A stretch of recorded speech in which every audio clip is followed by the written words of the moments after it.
Hi, okay, some terminology today and some introductory anatomy. We're going to divide the abdomen up two different ways. We're going to describe the 4 quadrants and we're going to describe the 9 regions.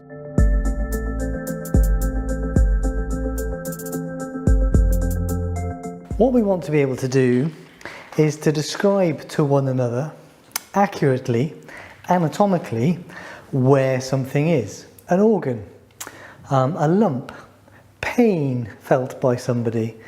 So we take some surface anatomy landmarks, we use them to make some imaginary lines, some sections through the body, and by doing that we can then describe this is in the region, and we all know where that region is because we've all used a similar method for dividing up the body.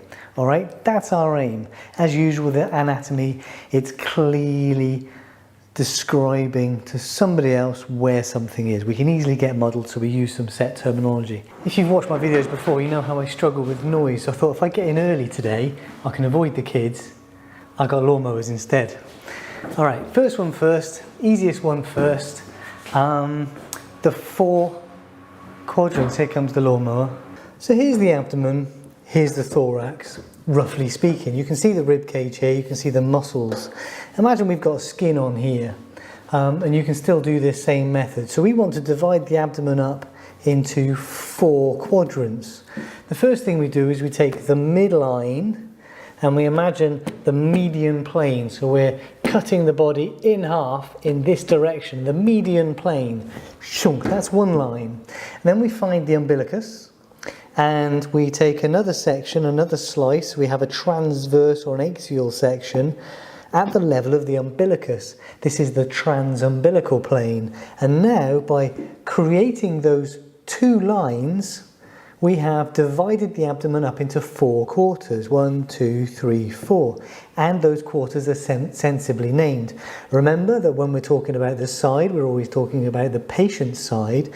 So this is the right upper quadrant and the right lower quadrant, and the left upper quadrant and the left lower quadrant. That's the quadrant method. Easy peasy. So we can say that the liver is largely in the right upper quadrant. We find the appendix and the cecum in the right lower quadrant, and so on and so on. Alright? But the other method is to divide this up into 9 parts.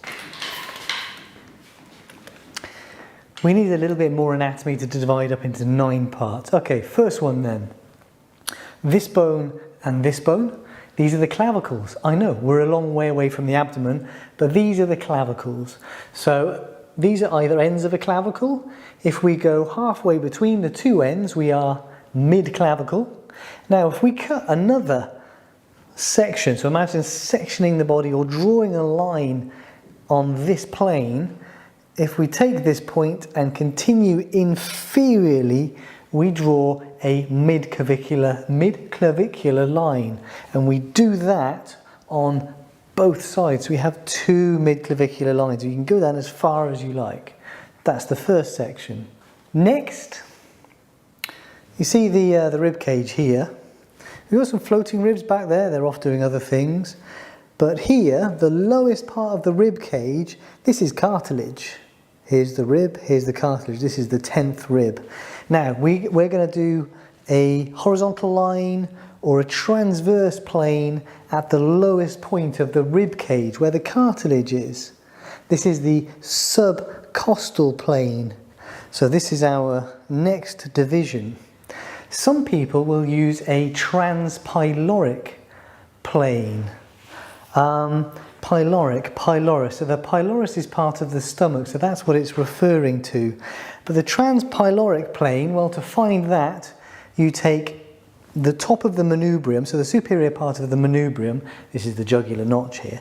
So we've got this point here, and then we go all the way down to the pubis bone, and we have the superior part of the pubis bone, and then we pick a point halfway between the 2, and that is the transpyloric plane. It's very, very close. It's very, very similar.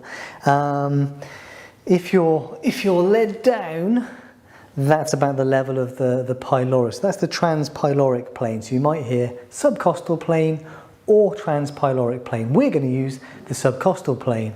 Makes a little bit more sense later. So that's our first division, which we can do in two different ways.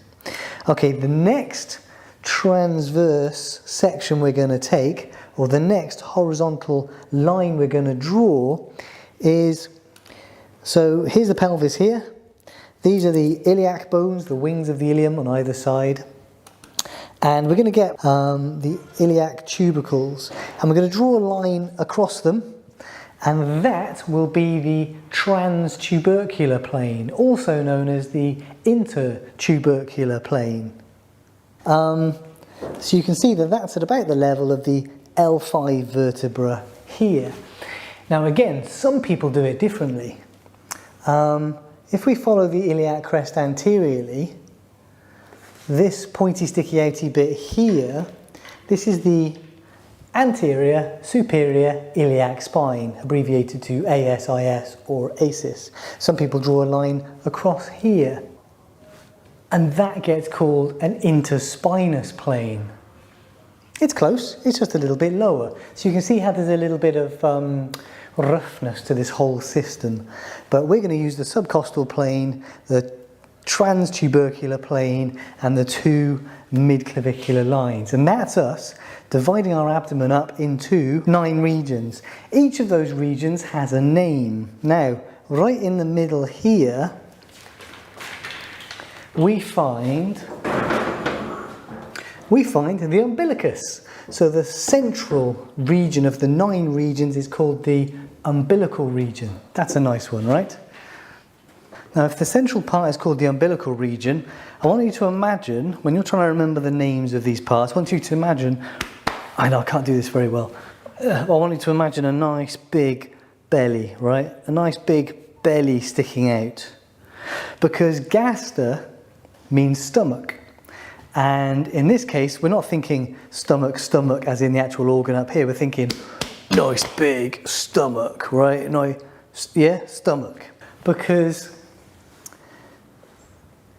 this region up here, so the region superior to the umbilicus, is the epigastrium, or the epigastric region. Epi means upon. So if you imagine that sticky outy belly, this region is upon the gaster, upon the stomach, upon the belly. So you have the epigastrium, the umbilicus, or the umbilical region, and then inferiorly, if you have underneath that belly, we have the hypogastrium, or the hypogastric region. Now that region is also superior to the pubis bone, or pubic bone. So it gets called the pubic region, or sometimes the suprapubic region. So we have the epigastric, umbilical, and hypogastric, hypo below, regions in the midline. All right?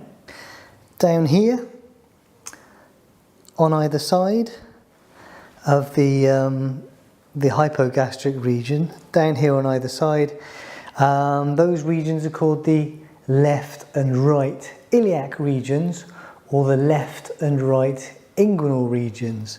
This is the iliac bone, so it can get its name from there.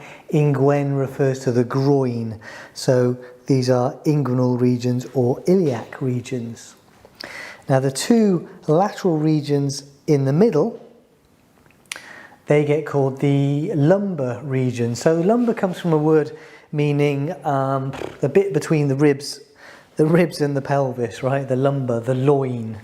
So we have the left and right lumbar regions, which also get called the left and right flank. So we have the left flank and the right flank on either side. 2 regions left. Now the last 2 regions, either side of the epigastrium, get called the hypochondrium, or the hypochondriac region. So we have the left hypochondriac and the right hypochondriac. Hypo means below. Chondral refers to the cartilages of the ribs, and I know they're not down here, they're actually up here.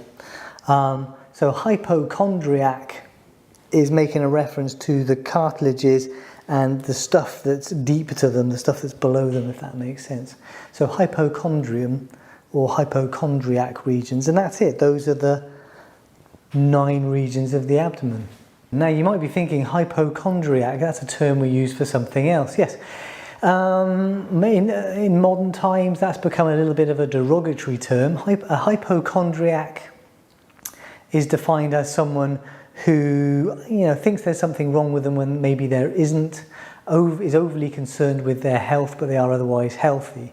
How are the two things related? If you look at the word hypochondriac on its own, knowing our Greek and Latin origins, hypochondriac has got nothing to do with worrying about your health.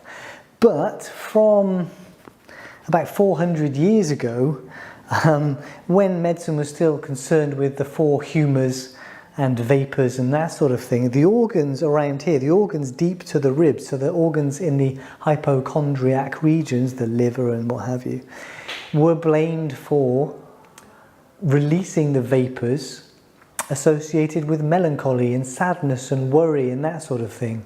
So somebody who was overly concerned with their health was said to be a hypochondriac related to this region and those organs.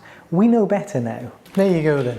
I promised you some terminology, and terminology you have. That is how we can describe to one another regions within the abdomen and where somebody might be sensing some pain, where we might have found a lump, a mass, a tumour, where we might find an organ. So I can describe to you where we might find different organs and what have you. So those are the terms. Remember the surface anatomy landmarks. If you can, palpate them on yourself or on somebody else. And imagine those either those 4 lines or those 9 lines and the names of the regions. All right, maybe that wasn't so babbling as I thought it was going to be. See you next week.